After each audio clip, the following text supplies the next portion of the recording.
అందరికి hi, welcome to uncle kitchen zone 2024. నేను మీ అంజద్. ఈరోజు అయితే మనము వెల్లుల్లి మిరియాల రసం అండి. సూపర్గా ఉంటుంది. టేస్ట్ అయితే ఇంట్లో ఉన్న దాంతో మనము చాలా టేస్టీగా చేసుకోవచ్చు.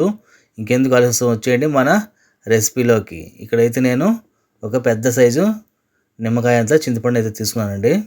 ఈ మాత్రం చింతపండు అయితే కావాలి. ఇప్పుడు దీన్ని 1-2 సార్లు అయితే మనము నీళ్ళతో బాగా కడిగేయాలి. ఎందుకంటే దీంట్లో ఏమైనా డస్ట్ ఉన్నా కూడా మనకు ఆ డస్ట్ అనేది వెళ్ళిపోతుంది. నీట్గా అయితే ఈ విధంగా కడుక్కునేయాలి. మరి ఎక్కువ గట్టిగా పిసకూడదండి. పైన ఈ విధంగా కడిగేసి బౌల్లో మనము నీళ్ళు వేసి పెట్టేయాలి. దీన్ని ఒక అరగంట సేపు మనం అయితే పక్కన పెట్టేద్దాము. ఆ లోపల మనకు చింతపండు కూడా బాగా నీళ్ళలో మెత్తపడిపోతుంది. ఇప్పుడు ఏం చేద్దామంటే మిక్సీ చిన్న జార్లో 1.5 స్పూను మిరియాలు, 1 స్పూన్ జీలకర్ర వేసి మెత్తగా అయితే పొడి కొట్టుకుందాము.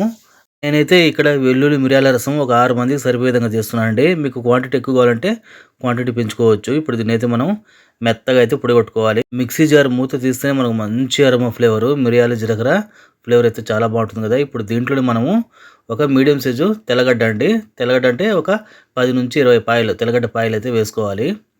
ఈ మాత్రం మనకు రసంలో వెల్లుల్లి అయితే పడుతుంది. ఇప్పుడు దీన్ని మనము పల్స్ మోడ్లో అయితే మిక్సీ పట్టుకుందాము. చూస్తారు కదా, కచ్చా పచ్చాగా ఈ విధంగా అయితే మనము కచ్చా పచ్చాగా అయితే పల్స్ మోడ్లో మిక్సీ పట్టుకోవాలి. ఇప్పుడు దీన్ని అయితే పక్కన పెట్టేద్దాం మనము. ఇప్పుడు మనము రసంలో అయితే ఒక మీడియం సైజు 5 నాటు టమాటాలు అయితే తీసుకున్నాండి. నాటు టమాటాలు మనకు రసంలో టేస్ట్ చాలా బాగుంటుంది. దీని అయితే కట్ చేసుకుని దీన్ని కట్ చేసేద్దాం మనము. రసంలో మనకు వెల్లుల్లి మిరియాలు కొంచెం ఎక్కువ పడడం వల్ల ఆ రసం టేస్ట్ అనేది సూపర్గా ఉంటుంది.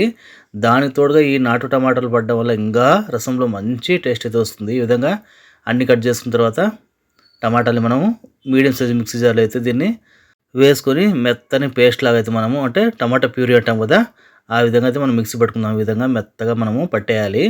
ఇప్పుడు దీన్ని పక్కన పెట్టేసి మనము చింతపండు నానబెట్టాం కదా, ఆ చింతపండుని బాగా ఇట్లా రసం మొత్తం బాగా మనం నీళ్ళలో బాగా గుజ్జులాగా కలుపుకోవాలి.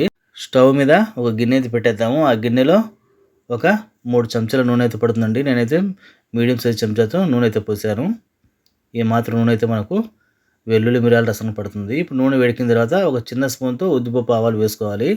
అది చిటపట్లాడిన తర్వాత 3 ఎండుమిరపకాయల్ని సగం కట్ చేసి వేసుకోవాలి. ఇందులోనే మనము మిక్సీ పట్టుకున్న వెల్లుల్లి, జీలకర్ర, మిరియాలు మసాలా ఉంది కదా, ఆ మసాలా అయితే వేసేయాలి. స్టవ్ అయితే నేను సిమ్లో పెట్టేసానండి.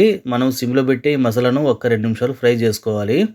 హైలో పెట్టకూడదు, మీడియంలో పెట్టకూడదు. జస్ట్ సిమ్లో 2 నిమిషాలు మన మసాలా కొద్దిగా కలర్ వచ్చేంత వరకు ఈ విధంగా ఫ్రై చేసుకోవాలి. ఇప్పుడు దీంట్లో మనము మిక్సీ పట్టుకున్న టమాటా పేస్ట్ ఉంది కదా, ఆ టమాటా పేస్ట్ మొత్తం వేసేసి స్టవ్ని అయితే ఈ స్టేజ్లో ఉన్నప్పుడు లో టు మీడియం ఫ్లేమ్లో పెట్టుకొని ఒక 5 నిమిషాలు మనము టమాటాలో పచ్చివాసన పోయేంత వరకు మనం దీన్ని బాగా ఉడకపెట్టాలంటే కలుపుతూనే ఉండాలి. లో టు మీడియం ఫ్లేమ్లో పెట్టుకోవాలి మనం. ఇది మీడియం కూడా పెట్టకూడదు, హై కూడా పెట్టకూడదు. ఇలా చేయడం వల్ల ఏమంటే మనం వేసిన మసాలా టమాటాలో బాగా ఉడకడం వల్ల మంచి సువాసన, మంచి టేస్ట్ కూడా వస్తుంది. మన వెల్లుల్లి మిరియాల రసం అనేది ఈ విధంగా కలుపుతూ ఉండాలి. ఒక 5-7 నిమిషాలు ఆ విధంగా కలుపుతుండాలి మనం. టమాటా పేస్ట్లో పచ్చివాసన పోయేంత వరకు మనం నిదానంగా కలుపుతుండాలండి. ఈ విధంగా మనకు బాగా ఉడకాలి. ఎందుకంటే మనం వేసిన మిరియాలు, జీలకర్ర, తెల్లగడ్డలు ఉన్నాయి కదా, అదే వెల్లుల్లి, దీంట్లో బాగా కలిసిపోవాలి. అప్పుడే మనకు రసం అనేది మంచి టేస్ట్ వస్తుంది, మంచి ఫ్లేవర్ కూడా వస్తుంది. దీంట్లోనే ఇప్పుడు ఒక 1/2 స్పూన్ పసుపు అయితే వేసుకుందాము. పసుపు మొత్తము టమాటాలో బాగా కలిసిపోయేలాగా కలుపుకోవాలి. 4 పక్కల అయితే మనం గిన్నెలో.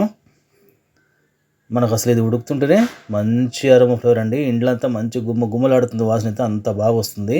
టమాటా పేస్ట్ ఈ స్టేజ్లో ఉన్నప్పుడు మనం ఏం చేయాలంటే మనము కలిపి పెట్టుకున్న చింతపండు రసం ఉంది కదా, ఆ రసం మొత్తము చింతపండుని తీసేసి బాగా పీసుకొని ఆ రసం మొత్తం మనము ఈ గిన్నెలో అయితే వేసుకోవాలంటే మన టమాటా పేస్ట్లో. ఈ విధంగా కలుపుకున్న తర్వాత మనం చూసుకోవాలి క్వాంటిటీ మనకు సరిపోతుందా లేదా అనేసి. అలాగే ఉప్పు కూడా నేను ఇక్కడ 1.5 స్పూన్ అయితే వేసుకున్నాను.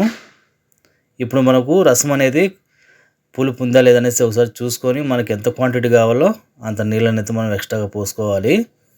నాకైతే కొంచెం చింతపండు ఇక్కడ పులుపు అనిపించింది కాబట్టి కొద్దిగా నీళ్ళైతే వేసుకున్నాను. మరీ పులుపు లేకుండా మరీ సప్పగా లేకుండా మధ్యస్థంగా ఉండాలంటే మన రసం అనేది అప్పుడే టేస్ట్ చాలా బాగుంటుంది. నాకైతే ఈ స్టేజ్లో ఉప్పు, పులుపు అనేది సరిపోయింది. మీరు మీ ఇష్ట ప్రకారంగా క్వాంటిటీ అనేది నీళ్ళని పోసుకోవాలి. మనము స్టవ్ అయితే ఇప్పుడు మీడియంలో పెట్టి పొంగు వచ్చేంత వరకు చూస్తుండాలండి. స్టవ్ అయితే నేను ఇప్పుడు మీడియం ఫ్లేమ్లో పెట్టాను. మనకు పొంగు రావాలి. చూసారు కదా, ఈ విధంగా పొంగు వచ్చేటప్పుడు ఒక గుప్పెడు కొత్తిమీర, అలాగే ఒక గుప్పెడు కరివేపాకు ఫ్రెష్గా తీసుకుని వేసేయాలండి. దీన్ని మనం ఎక్కువసేపు ఉడకబెట్టకూడదు. జస్ట్ ఒక పొంగు వచ్చిన తర్వాత కొత్తిమీర కరివేపాకు వేసేసి మనం దీని మీద ఒక ప్లేట్ అయితే మూసేద్దాము. స్టవ్ అయితే ఆఫ్ చేద్దామండి. ఒక 5 నిమిషాల తర్వాత మూత తీసి మనం వేసిన కొత్తిమీర కరివేపాకు ఫ్లేవర్ మొత్తం మనకు రసంలో అయితే దిగిపోయి ఉంటుందండి. ఎందుకంటే మనం వేడి మీద వేసాం కదా కొత్తిమీర కరివేపాకు, ఆ వేడికే మనకు దాంట్లో ఉండే ఫ్లేవర్ మొత్తం మన రసంలో అయితే బాగా ఊరి ఉంటుంది. గుమగుమలాడే వెల్లుల్లి మిరియాల రసం అయితే రెడీ అయిపోయింది. మీకు నచ్చితే లైక్ చేయండి, సబ్స్క్రైబ్ చేయండి, షేర్ చేయండి. Thank you friends.